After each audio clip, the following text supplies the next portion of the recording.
ABC's The View is struggling day in and day out with their little quarrels, with the tension on the sets, with the cat fights. And now suddenly, strangely, Whoopi Goldberg's like doing some weird 180. Like she's getting after Ana Navarro saying, hey, stop.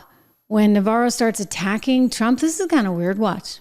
I think what we're all saying is we're going to sit and watch. We're going to wait and see because we can't do anything else except. I'm not going to wait and see. I mean, this guy is told us he's a retribution. What are you going to do? What are you doing? Like, there's nothing to be done until you know what you're fighting. It's pissing in the wind doesn't help. You just get a wet face. But I mean, what I'm saying is I have no false expectations that at 78 he's going to all of a sudden turn into another human being. And I'm not going to spend right? It's like nails on the chalkboard. They're just talking over each other. But Whoopi's kind of trying to make the point that until you actually see something happen, and she's right on this, why are you going to get all worked up about it? Why would you? Well, I think they're worked up about it, and it's not because they're actually worried that Donald Trump is going to do some crazy stuff. I mean, they're just worked up because they know their network is about to be sold.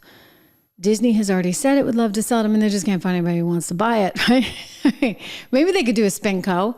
I don't know if the company's big enough. ABC itself is really big enough to do a spin-co. Like MSNBC is doing, CNBC, all of those companies there, the cable properties of Comcast. But I will say this, tensions are super high. That they fund students who are already attending private schools. So people with money get those vouchers, use the vouchers to pay less for their private schools, and their kids go on to do well. Where do you get the money from vouchers? You pull those money from those poor schools, poor schools.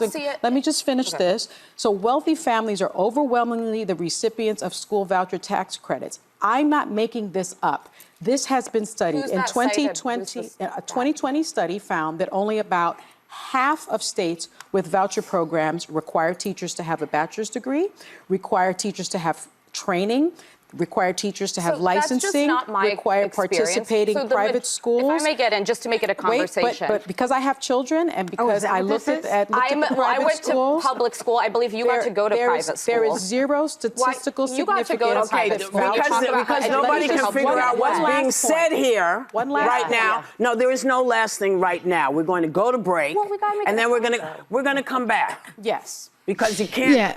Yeah, and they're just angry, right? So they're just talking over each other all the time. And I do think, and I've said this to you guys before, I think what's really feeding into that is the realization they are going to be no more, at least not as they currently exist. And so that pressure is being felt. Bob Iger said as much 2 years ago out in Sun Valley in a clip that I've played you before. You can go back and watch it in Friday's show, of the CEO of Disney, which owns ABC, which produces and owns The View, saying, listen, like these are businesses that are no growth businesses. And we are looking to be expansive, was the actual direct word he used, expansive in our thinking about these no growth businesses or low growth businesses. They don't want to have this sort of noose around their neck with these programs that are so low growth, not doing anything, and really, frankly, costly from just the headache perspective and the headline perspective. So consequently, I do think things are going to change. I really do. I've said this for a while, but trust me, that show cannot live on in its current incarnation. It's just too expensive. The hosts are too expensive. The studio audience is too expensive. The multi-producers, hundreds of people that are working there, it's too expensive. So they got to find a creative new way to do it. And what will probably most likely happen is Iger sells off ABC, a private equity firm comes in, and they bleed it dry for the profits. I mean, I don't see anybody thinking about how do we turn this around, because there's nothing to turn around. I mean, that is a nothing show. Forgive me for even showing it, because I get it. It's like nauseating to have to listen to it, and you don't want to go that down market.